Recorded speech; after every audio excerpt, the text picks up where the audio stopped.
All right, you guys, we are still in 1-3 distance and midpoint of the All Things Algebra Geometry Basics.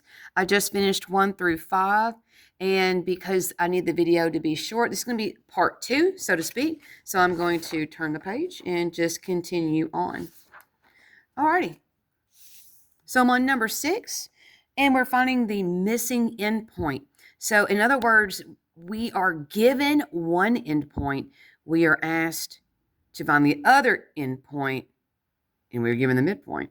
So if you're sitting there going, Carl, Miss Eccles, say what? All right, you're going to be given an endpoint. You're going to be given a midpoint. I'm sorry, I didn't get that on the camera. They are asking you what's the other endpoint.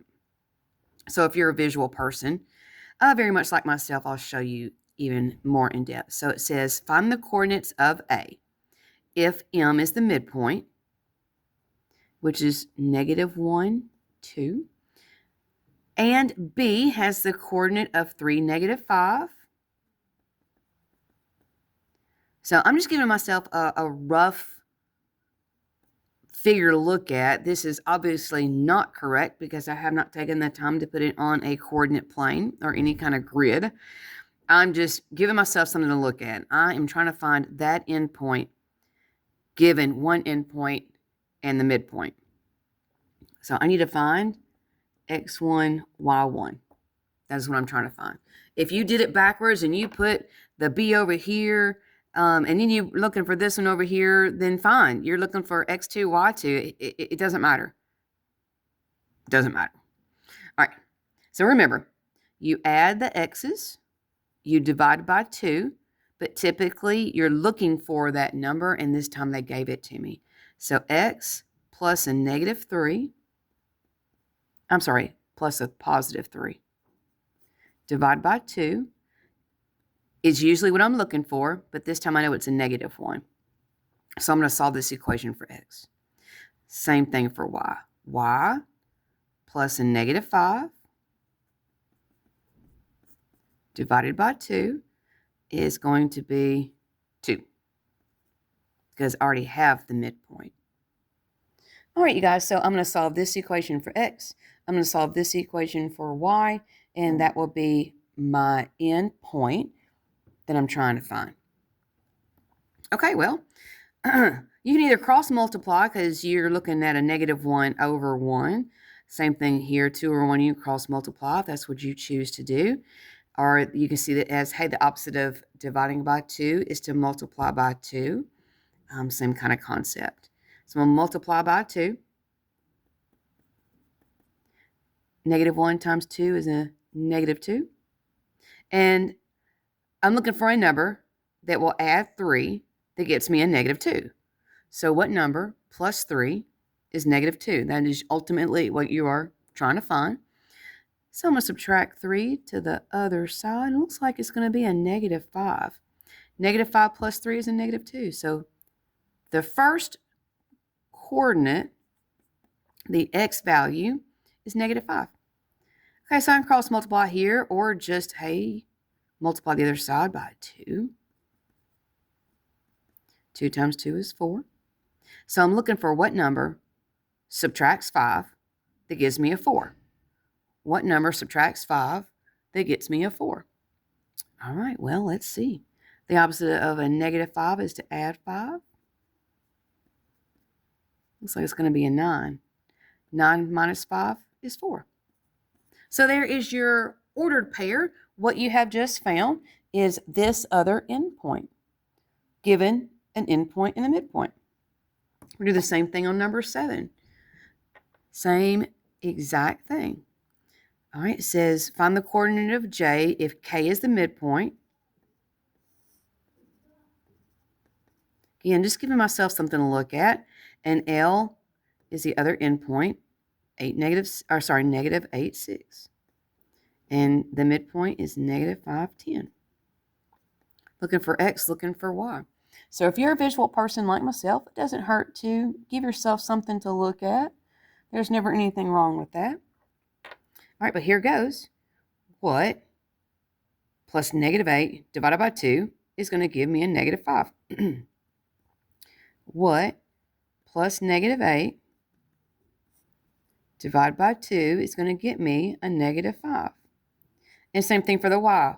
Y, what, plus 6 divided by 2 is going to get me a 10. What plus negative 8 divided by 2 is a negative 5. And what plus 6 divided by 2 is a 10. That's ultimately what you're trying to figure out. Now, if this is a multiple choice, I would just start plugging it in and, kind of like what I call my students cheating. I would cheat it. That's called test-taking skills to know how to find the right answer. Unfortunately, I actually have to solve this. So the opposite of dividing by 2 is to multiply by 2. Negative 5 times 2 is negative 10. So what subtracts 8 that gets me a negative 10? What subtracts 8 gets me a negative 10? What minus 8 gets me a negative 10? All right, well, let's add 8 to the other side. Looks like x is going to be negative 10 plus 8 is negative 2. There's your x coordinate. All right, here we go. Opposite of dividing by 2, multiply by 2. That's going to be 20. What plus 6 is 20? It's 14. 14 plus 6 is 20. All right, subtract 6 to the other side. So 20 minus 6 is 14. And there is your y value. All right. Same darn thing for number 8. Give yourself something to look at if you need it. Okay, there's nothing wrong with that. If you're a visual person, you got to do what helps you understand in order to solve the equation. They want the coordinate for R. Q is the midpoint of PR, and P is 5, 6. Now, once again, I have no idea if I've drawn this correctly. That's not the point. I could care less if I've drawn it correctly. I just want to know if, what's in the middle and actually kind of what I'm looking at, what I'm trying to find here is the other endpoint. So what? Plus 5 divided by 2 gets me a negative 1. And what? Plus 6 divided by 2 gets me a 3. X plus 5 divided by 2 is going to be negative 1. And what? Plus 6 divided by 2 is going to get me a 3. So some people see this as a cross multiply, or the opposite of, dividing by 2 is to multiply by 2. You can look at it kind of either way, whatever. All right, so I got x plus 5. Multiply the other side by 2 like a cross multiply. Negative 1 times 2 is negative 2. So what adds to 5 that gets me negative 2? What plus 5 is negative 2? All right, well, I'm going to subtract 5 to the other side, and it looks like it should have been a negative 7. Cross multiply. 2 times 3 is 6. What plus 6 is 6? What plus 6 is 6? All right, well, 6 plus 6. Hang on. Sorry, somebody just knocked on my door. Give me a second. All right, sorry about that. All right, so subtract 6 to the other side, and 6 minus 6 is 0. Okay, there we go, negative 7, 0. All right, so we are done with finding the other endpoint. All right, number 9, 10, and 11. What we got here? More practice with algebra. Looks like we're talking about midpoint. Well, I'll worry about that one. There's your diagram right there. All right, number 9. Let's see what's going on here. Okay, number 9 says P is the midpoint of X, Y. All right, for you visual people. X, Y. P is the midpoint. Giving myself something to look at. Nothing wrong with that. From X to P is 8X minus 2. That's X to P. Right there. P to Y. That's this distance. P to Y. 12X minus 30. All right, well, it says P is the midpoint. What that means to you is the left side or left segment and the right side or the right segment, they're equal to each other. Because midpoint and bisect means that you're cutting X, Y directly in the middle or at the midpoint. These two things are equal to each other, and they asked me to find X. They are equal to each other. All right, anytime you see the word midpoint or bisect, it means you're looking at something that's being cut in half and the two parts are the same. Okay, so I'm looking to find x, and if you watched any of my videos, you know the first thing I'm going to do is move the small x. 8x is smaller than 12x, so I'm going to subtract 8x. Now, the reason I draw this line is because all of the teachers at my school, I've been here for forever. I've been here forever. The algebra teachers like the kind of the students to understand when you change the sign is when you move the other side of the line where the equal sign is. So I kind of help my students out by kind of piggybacking off our algebra teachers here. All right, so I've got a negative 2. 12x minus 8x is 4x. I'm going to bring down my minus 30 because I haven't done anything quite with that yet. All right, my like terms. Got my x's together. Now I got to get my numbers that don't have an x together. Add 30 to the other side. So that's going to be a 28. It's equal to 4x. Well, so we're looking for 4 times what's 28. And I hope y'all know that's going to be 7. 4 times 7 is 28. So x is 7. And I want you guys to get in a habit. Always look back to see if that's what they asked you to find. They asked us to find x, so we are in fact done. Get in a habit in geometry. If you're a teacher watching this, get in a habit of telling your students to look back in geometry, because I can't tell you over the years how many students will have the correct answer for x, but they'll get the answer wrong because they don't continue with what the problem asked for. They asked for x. Always check. That's what we got. We're done. Number 10. Okay, I need something to look at here. Don't be embarrassed drawing yourself something out, okay? If you're a visual person, do you get done what you got to get this right. G is the midpoint of FH.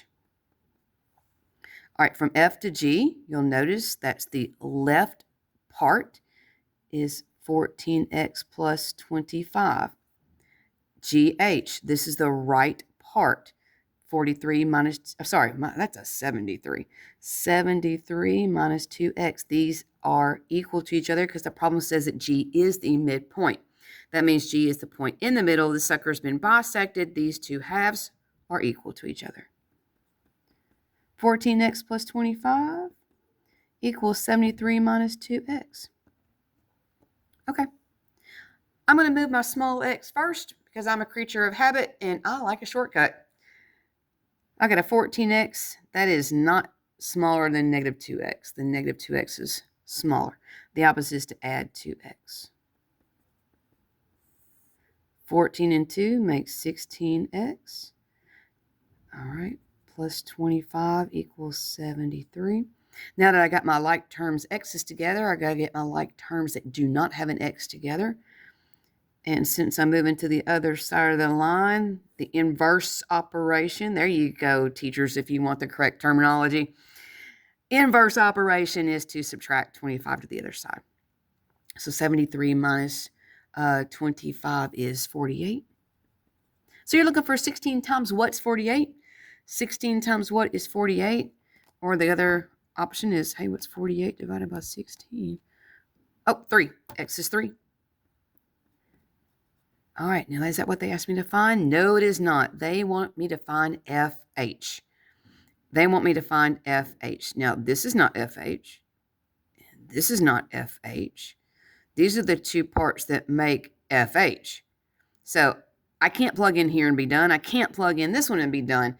My choices are plug it in for one of them, double it. This one, double it. Or plug it into both and add them together. I mean, it doesn't really matter. They are the same. So if you just plug it in for one of them, you can hit times 2, and that'll be the total of FH. Or you can plug it into both of them and add it together.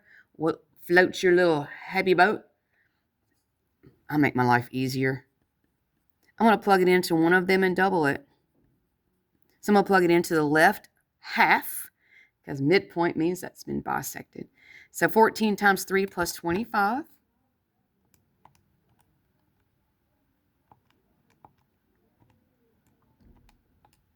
And I get 67. Now that 67 is just this part. I don't know why I put equals, I meant times 2. So 67 for the left plus 67 for the right, or 67 times 2, same thing, 134. 134, that's your final answer. All right, number 11. Okay, let's see, last one. Using the diagram to the left, boom, line in, there it is, bisects QR. QR has been cut in half at P. That means 3x plus 5 is equal to 5x minus 19, and they want me to find QP. Set them equal. 5x minus 19. I'm going to subtract my small x first, and since that's a 3, minus 3x. Now, if you're a student watching this, I do not know if your teacher allows you to skip steps, so keep that in mind. Sometimes I'll skip them, and if you have a question about that, let me know, or ask your teacher. I'm showing all the steps here. Add 19. So let's see, 19 and 5, that's going to be 24. So 2 times what's 24? Well, that's a 12. 2 times 12 is 24. But that is not what they asked for. They want to find QP. QP, visual people, look, that's the left part. I just need to find the 3 times the 12 plus 5. Just the distance from Q to P.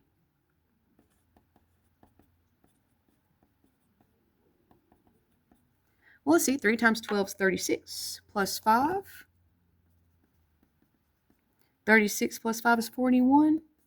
And there is your QP, y'all. All right, well, that was part 2 of the lesson. What's this, 1-3? 1-3? Yeah, 1-3, distance and midpoint formula. If you have any questions, ask your teacher or ask me. I'll respond to you on YouTube. And good luck to you guys. I hope everything goes well. The practice problems are all yours.